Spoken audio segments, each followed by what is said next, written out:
मेरे पूरे YouTube परिवार को तिल संक्रांति की हार्दिक बधाई।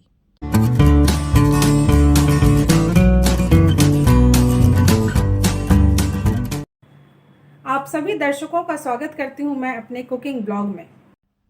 1 चम्मच घी और उसमें डाला गुड़ और थोड़ा सा पानी डाल के मैंने इसे बॉईल होने के लिए डाल दिया ताकि एक अच्छा सा पाक तैयार हो जाए। और पाक जब तैयार होता है उस समय इसकी खुशबू बहुत अच्छी लगती है और साथ ही ये देखने में भी बहुत खूबसूरत लगता है। आप देख सकते हैं इस तरीके से जब ये उफनना स्टार्ट हो जाए तो ये थोड़ी ही देर में रेडी हो जाएगा। बीच बीच में मैं इसे चेक कर रही हूँ। तिल संक्रांति के मौके पे ये पारंपरिक मिठाई बहुत ही सिंपल तरीके से ज़रूर बनती है।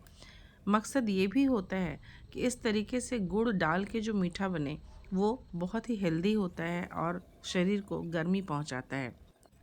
गुड़ का पाक जब तक पूरी तरह से तैयार नहीं हो जाता मैं इसे चेक कर रही हूँ, क्योंकि इसे एक्चुअली रोल करके जब मैं करूँगी तो इसे एक छोटा सा लड्डू की तरह तैयार हो जाना चाहिए। यानी पाक का किनारा अब आपको दिख रहा होगा। जब किनारे छोड़ने लगे तो समझिए कि ये लगभग तैयार हो चुका है।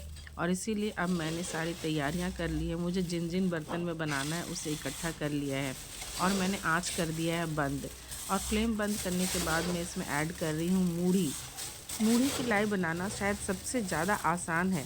जैसे ही पाक तैयार हुआ इसमें और कोई सा इंग्रेडिएंट नहीं जाता है। पाक तैयार होते ही आप फ्लेम को बंद कर दीजिए और जितना भी मूढ़ी है उसे इसमें डाल दीजिए और उसे अच्छे से कोट हो जाना चाहिए।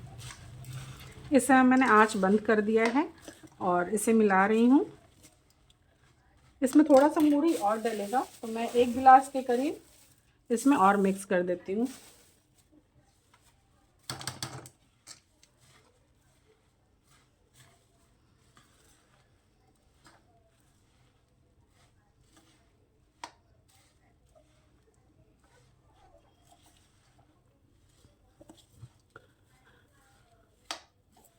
अब ये बहुत ही अच्छे से कोट हो गया है, सारा मूढ़ी इसमें मिक्स हो गया है अच्छे से। अब हम लोग इसे बनाएंगे।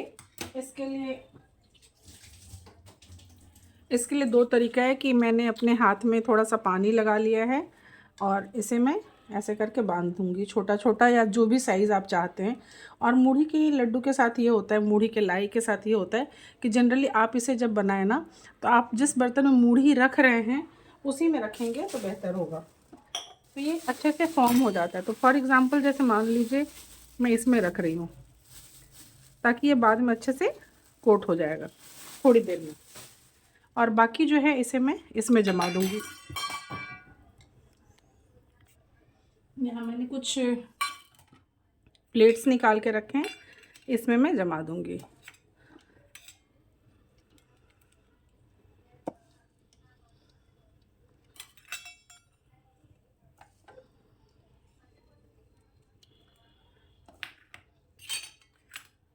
एक्चुअली ये जब गर्म होता है तो जल्दी जल्दी बंधता है, अच्छे से बनता है।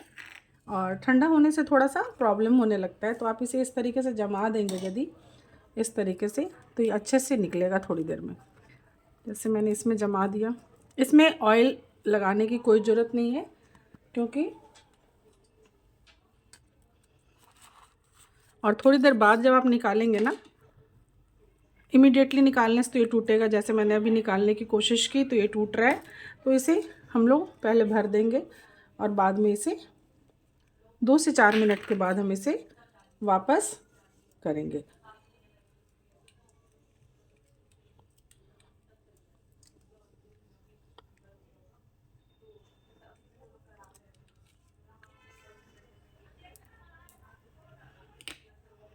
ठीक इसी तरीके से आप इसे अलग अलग शेप में भी बना सकते हैं। अब जैसे थोड़ा ठंडा हो रहा है तो हल्का सा पानी हाथ में लगा होना चाहिए। और ये देखिए जिसे मैंने मूढ़ी में रखा था उसे थोड़ी देर बाद ही जब मैं इसे इस तरीके से कर देती हूँ तो ये प्रॉपर लड्डू का शेप ले लेता है। अभी मेरे हाथ में ये सब चिपका हुआ है, इसे यदि मैं निकाल दूँ तो ये ज़्यादा नीट एंड क्लीन दिखेगा। तो इसे थोड़ी देर छोड़ना ज़रूरी होता है।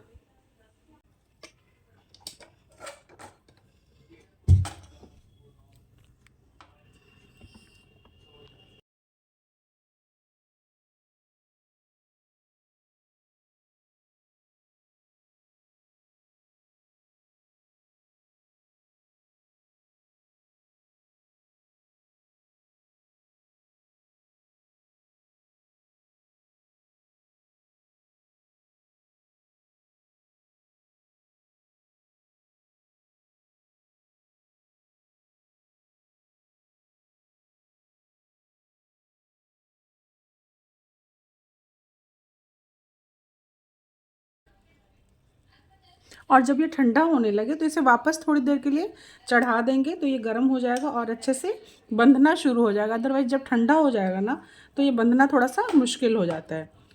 तो इसे गरम गरम में ही थोड़ा सा जितना आपका हाथ बर्दाश्त कर सके वैसा बनाने की कोशिश करेंगे।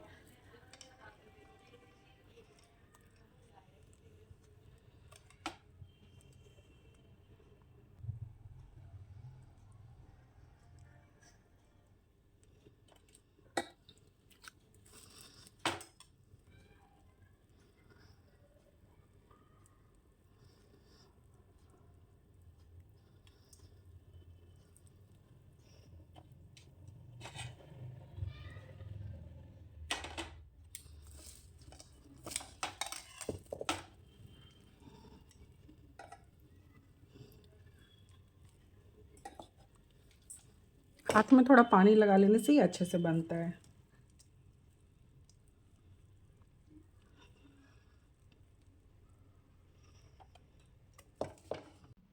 तो मैं कोशिश करती हूँ कि गरम गरम में ही जितना बना सकती हूँ उतना फटाफट बना लूँ, क्योंकि एक बार ये ठंडा हो जाएगा तो वापस से इसे रीहीट करना पड़ेगा, तब जाके ये थोड़ा सा मेल्ट होता है।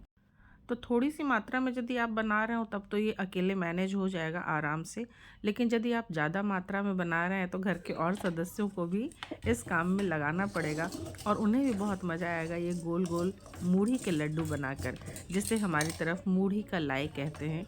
और तिल संक्रांति के अवसर पर तिल के लड्डू, चूड़ा के लड्डू और मूढ़ी के लड्डू ज़रूर बनते हैं।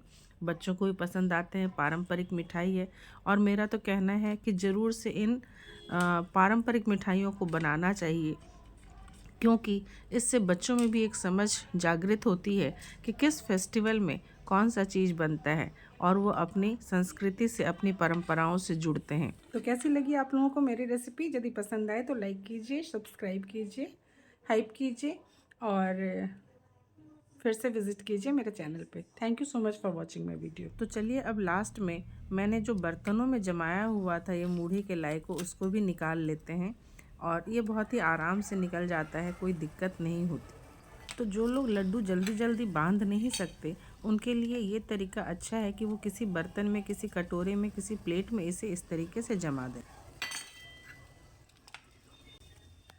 और कई बार क्या होता है कि यदि ये जम जाता है तो निकलने में थोड़ी दिक्कत होती है, तो आप इसे हल्का सा इस तरीके से आग के ऊपर बस घुमा दीजिए और उसके बाद ये आसानी से निकल जाएगा। तो भले ही आप लड्डू बांधने में पारंगत हों या ना हो, फिर भी इस तरीके की मिठाई को ज़रूर से बनाइए। आप सभी को, मेरे पूरे यूट्यूब परिवार को मकर संक्रांति की हार्दिक बधाई। तो गुड़ खाओ और मीठा बोलो। इसी के साथ मेरी ये वीडियो यहीं पे समाप्त होती है। अपनी अगली वीडियो में मैं आप लोगों के साथ मिलूँगी। Thank you so much for watching my video.